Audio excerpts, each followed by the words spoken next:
네, 여러분 안녕하세요. 부영무제TV의 형 김창경, 동생 전승배입니다. 저희가 저번에 이제 북성수 상권을 촬영을 했잖아요. 오늘은 똑같은 성수동이지만 또 다른 곳으로 좀 한번 나와봤습니다. 오늘 저희가 또 나와 있는 곳이 아뜰리에길인데 최근에 아뜰리에길이 이슈가 많더라고요. 대형 법인이 매입을 한 사례들도 꽤 많아지기도 했고 요즘에 꼬마 빌딩을 이쪽을 좀 보시는 분들이 이제 워낙 많다 보니까 저희가 이 상권을 한번 보여드려야겠다. 다시 한번 새로 해서 좀 보여드려야겠다는 좀 생각이 들어서 이렇게 나오게 됐습니다. 저번에 이제 북성수 쪽으로도 문의가 많이 있었지만 아뜰리에길도 굉장히 좀 많이 물어보시기도 하고 네. 궁금해하세요. 하지만 연무장길은 너무 비싸져서 못 들어갈 것 같은데 네. 성수 쪽에 관심이 있다라고 생각하시는 분들은 이 영상 보시면 좀 도움이 될 것 같다라고 생각합니다. 저희가 이제 오늘 돌아볼 곳은 전부 다 이제 아뜰리에길 메인을 한 바퀴 좀 돌아서 최근에 어떤 건물들이 거래가 됐고 어떤 임차인들이 좀 들어왔는지를 한번 보면 좋을 것 같거든요. 바로 보시면서 변화를 설명드리도록 할게요. 네. 가보시죠.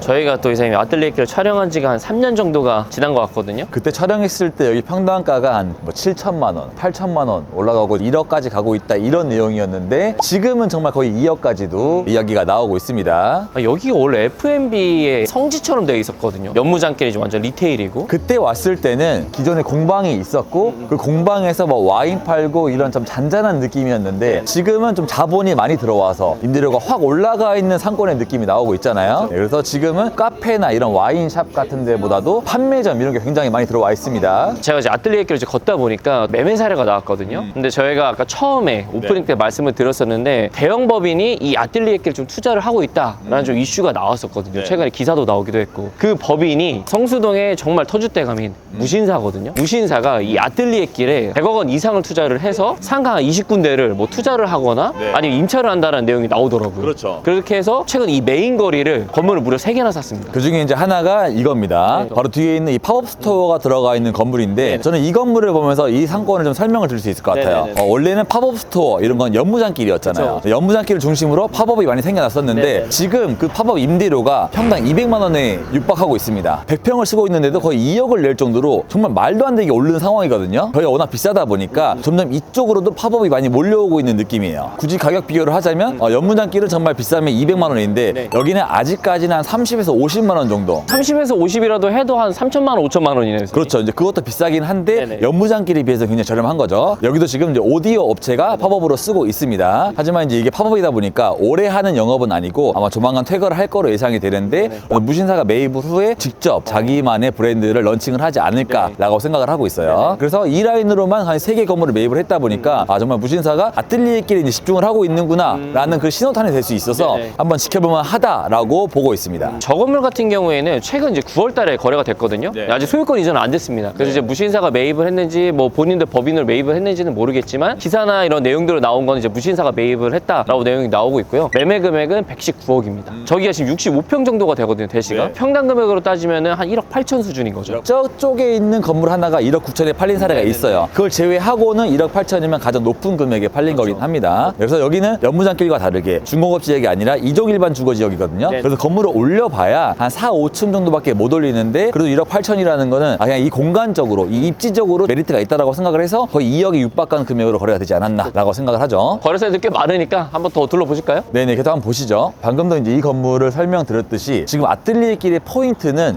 이 F&B였던 이 상권이 팝업이나 리테일로 바뀌고 있는지를 보는 게 중요한 것 같아요. 사실 F&B에서는 임대를 아무리 받아봤자 이 공간을 가지고 쓰는 거잖아요. 이 공간에서 먹고 시간을 쓰는 건데 그 사람이 먹고 있으면 다른 사람이 못 들어와요. 그래서 저는 한 30만 원 이상 임대를 받지 못한다 이렇게 생각을 하는데 팝업이 들어오면 부가가치가 높은 산업이거든요. 그쵸. 그래서 임대료를 정말 천정부지로 올릴 수 있습니다. 그래서 여기가 만약에 팝업으로 많이 바뀐다라고 하면 연무장길의 아성을 이쪽이 좀 뺏을 수 있지 않을까라고 생각을 하는 거죠. 또 이렇게 길 가면서 선생님 바로 옆에 이 건물 있죠. 다가구 주택이거든요. 이 건물도 최근에 거래가 됐어요. 최근 11월 달에 거래가 됐는데 아까 소유권 이전 등기를 보니까 등기 아직 안 넘어갔더라고요. 근데 이 건물도 무신사가 샀다라는 내용이 있어요. 최근에 이 건물이 이제 거래가 된 게 매매 금액은 이제 85억이고 여기 대지가 56평이거든요. 평당 금액은 1억 5천이에요. 오히려 아깝게 1억 8천이고 이게 1억 5천이면 좀 더 싸게 산 느낌이긴 하네요. 다만 여기가 다가구 주택이기도 하고 명도가 다 됐는지 여부는 한번 확인을 한번 해봐야 될 것 같기는 한데 주택을 명도를 해서 이제 근린생활시설로 좀 쓸 것 같습니다. 이제 이 브랜드도 유명하거든요. 오스트카카. 저희는 사실 잘 모르는 브랜드, 의류 브랜드긴 한데 여기도 패션이라고 하더라고요. 전 정말 모르겠어요. 이렇듯이 여기도 이제 블랙컴뱃이라고 UFC 블랙컴뱃 좋아하는데 여기도 4억으로 장소로 쓰고 있습니다. 운동도 하고 여러 가지 이벤트를 하고 있는 것 같은데 그렇듯이 원래 이제 카페, 베이커리, 빵집 이런 게 많았잖아요. 네네. 근데 이제 그런 게 점점 사라지고 판매점 뭐 이런 게 많이 들어오고 있는 거죠. 보면은 곳곳에 계속 공사를 하고 있어요. 여기 이면 애들도 보면은 다 리모델링이나 뭐 인테리어를 하고 있는 것들이 좀 많아서 야, 여기가 좀 진짜 무슨 붐이 불긴 부나 봐요, 이사님. 아뜰리에끼리 확실히 북성수보다는 빨리 움직이고 있는 느낌이긴 네네. 합니다. 여기에다 다 차면 그때 북성수로 가지 않을까라고 생각을 하고 있어요. 네, 그리고 아뜰리에끼리 상권 중에 가장 치명적인 그 상권을 끊게 만드는 요소가 있었어요. 상권이 뭔가 딱 끊어진 느낌이 있었거든요. 그게 바로 오른쪽에 있는 이 신성연립. 이 좋은 이쁜 상권에 너무 좀 오래된 그런 연립 빌라가 있잖아요. 하지만 이게 조만간 철거가 되고 시공사가 선정이 돼서 네네. 높게 지어질 예정입니다. 그 상권에서 연립 빌라가 있다던가 학교 같은 게 중간에 껴있으면 상권이 끊기거든요. 그쵸. 거기는 뭐가 못 들어가니까. 네네. 하지만 여기가 다 올라가면 1층에는 아시다시피 딱 상가 다 들어올 거잖아요. 판매점 들어오고 뭐 카페 들어오고 하면은 이 분위기가 어두침침했다가 음산한 느낌이 드는데 밝아지는 느낌이 들지 않을까라고 생각을 해요. 네, 이사님 좀 넘어가기 전에 신상연립 빌라 맞은편에 있는 건물이 또 거래가 됐거든요. 최근에도 이슈가 됐었던 매물 중에 하나이기도 하고 이 건물은 또 최근에 소유권 이전이 됐습니다. 무신사가 매입을 한 건물이고요.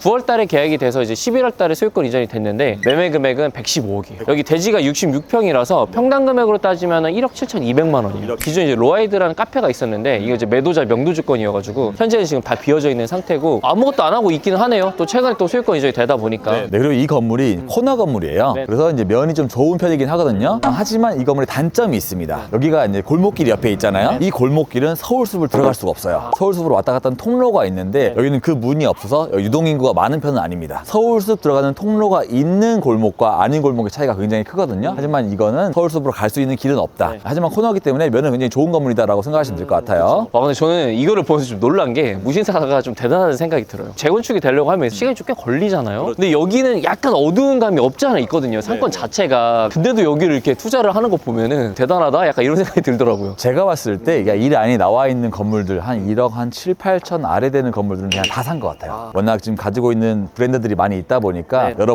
브랜드들을 다 입점시키면서 운영하지 않을까라고 생각을 하고 있어서 그냥 다 산 것 같습니다. 일단 한번 이사님 이쪽도 한번 가보시죠. 네네, 그래서 가보시죠. 저 이사님 좀 살짝 우려스러운 게 연무장길도 제가 이제 평당 4억을 찍었잖아요. 근데 아뜰리에 길도 이런 무신사라는 대형 브랜드가 이쪽을 많이 매입을 하면서 꼬마 빌딩을 이곳을 투자하시는 분들이 많이 늘었어요. 그리고 또 여기 메인 거리 같은 경우 이제 100억이 넘어가다 보니까 여기서 한 단계 이면에 있는 꼬마 빌딩들이 많이 거래가 되잖아요. 특히 이제 50억에서 60억대 건물들이 그런 건물들이 또 거래가 되는 것도 보면은 주택을 개조한 건물들이 많이 거래가 되다 보니까 그것도 조금 약간 우려스럽기도 하고 평당 금액 곧 2억 넘을 것 같거든요. 갑자기 이제 집가 상승이 많이 되는 게 중개인 입장으로서 좀 우려스럽기는 합니다. 저희는 이렇게 어느 한 상권이 너무 급격하게 오르면은 위험하다라고 생각 들기도 하고 또 이렇게 막 올라왔다가 다 빠지는 순간 다 공실이 되는 거잖아요. 상권에 대한 위험성도 있고 해서 시가가 너무 많이 오르면 그만큼 임대료도 같이 오르기 때문에 그 부분이 좀 우려가 되기는 하지만 그래도 제가 봤을 때 이 상권은 체질이 바뀌고 있다라고 생각을 하고 있어요. 카페였던 게 다 없어지고 그쵸. 판매점으로 바뀌고 있듯이 그러면 임대료 상승 여지가 있다라고 생각하거든요. 하지만 이게 또 2억, 3억 그 이상을 갔을 때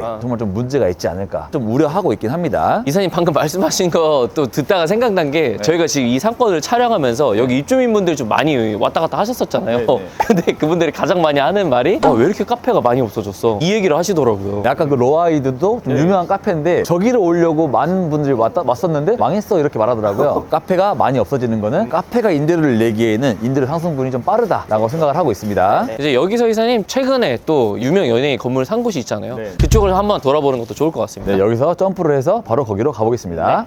네, 이사님 저희가 좀 대로변을 넘어가기 전에 저희 회사에서 또 거래를 한 건물이 있거든요. 이제 심지어 신축까지 한 건물이어가지고 그 건물 한번 좀 보여드리려고 합니다. 가기 전에 또 여기 또 블루 엘리펀트가 있어가지고 좀 놀랐어요. 이런 느낌이 원래 연무장길이 있어야 되는데 이런 업체들이 아뜰리에 길로 많이 넘어오고 있는 그런 또 신호인 거죠. 그래서 쭉 이 라인을 이제 쭉 가다 보면은 저기 또 보이는 또 흰 색깔 건물인데 간단하게 상권 설명드리면 아까 저희가 신선연립 앞에 있었잖아요. 이 뒤편 여기도 좀 횡합니다. 왜냐면 이렇게 연립 빌라가 있으면 아까도 말씀드렸다시피 상권이 형성될 수가 없어요. 그래서 여기 하나만 생기기에는 양쪽을 이용해야 되는 건데 하나가 이제 부족한 상황이잖아요. 하지만 이 연립 빌라 바로 앞에 있는 이제 이 건물, 저희 이제 회사 카오 ENC가 건축을 한 건물입니다. 먼저 이제 이 건물의 좀 히스토리를 좀 짧게 말씀을 드려야 될 것 같은데 이 건물이 이제 21년도에 이제 60억에 한번 거래가 됐었거든요. 이제 3년이 지난 시점에 매도자 사정 때문에 엄청 급매로 나왔어요. 그래서 이제 매매 매매 금액을 저희가 이제 61억에 계약을 한 거죠. 그래서 61억에 저희가 이제 거래를 한 건물이고, 여기가 대지가 한 52평 정도가 돼서 평당 금액으로 따지면 한 평당 1억 1,500만 원 나오는 이제 건물이었었죠. 그 건물을 이제 멸시를 한 다음에 신축 비용 약 한 20억 정도를 들여서 좀 이렇게 신축을 해놨습니다. 지하 층고 같은 경우에도 한 4.5m 높이가 높고, 건물들 각 층별마다 한 3m 이상으로 이제 층고 높이를 좀 빼놔가지고 건물을 되게 잘 지어놨다고 저는 생각이 드는데, 아까 이사님 말씀하셨었던 것처럼 여기 상권이 살짝 아쉽다 보니까 임차가 좀 바로 세팅이 되지는 않았었던 것 같아요. 그리고 이 건물의 가장 큰 포인트는 지금 여기 코너에서 봤을 때는 이렇게 골목처럼 보이지만 대로변에서 봤을 때는 바로 이렇게 대로변 건물처럼 보이는 효과가 있습니다. 그래서 좀 가시성은 굉장히 좋은 건물이다라고 생각하시면 될 것 같아요. 네, 여기서 이제 오른쪽으로 꺾으면 이제 바로 대로변이 나와가지고 대로변 쪽으로 나가서도 한 번 더 촬영해 보겠습니다. 네네, 알겠습니다.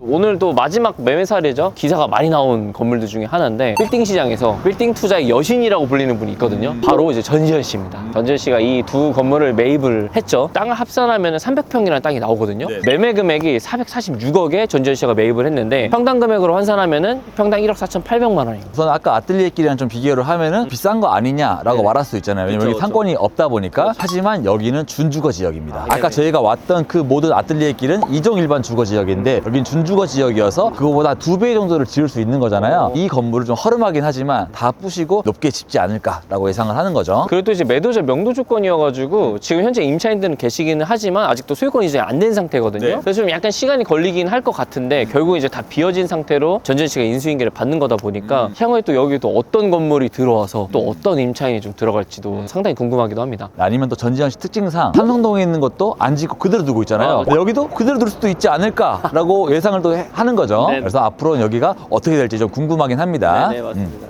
네, 오늘 또 이렇게 아뜰리에 길을 미니 상권을 좀 분석하듯이 좀 돌아다니긴 했는데, 생각보다 F&B가 많이 빠지고 리테일들이 조금씩 들어오는 게 눈에 보여가지고 여기도 연무장처럼 변하나? 약간 이런 생각이 좀 들더라고요. 아주 완벽하게 연무장처럼 되진 않았지만 바뀌고 있는 신호가 조금씩 보이고 있었잖아요. 네네. 그래서 여러분들도 이런 변화를 감지하면서 투자를 할지 말지 좀 결정하면 도움이 되지 않을까 생각합니다. 네. 그리고 또 저희 영상 보시면서 여기를 안 가봤는데 가보고 싶다라는 좀 마음이 드셨으면 좋겠어요. 네네. 주말에 오시면 정말 사람도 많고 여러 가지 문화가 좀 같이 형성이 되어 있거든요. 네. 놀기에도 좀 괜찮은 상권이라고 좀 보고 있습니다. 이제 오늘 영상 여기서 마무리하도록 하고 다음에 또 다른 곳으로 좀 찾아뵙도록 하겠습니다. 그럼 안녕. 안녕.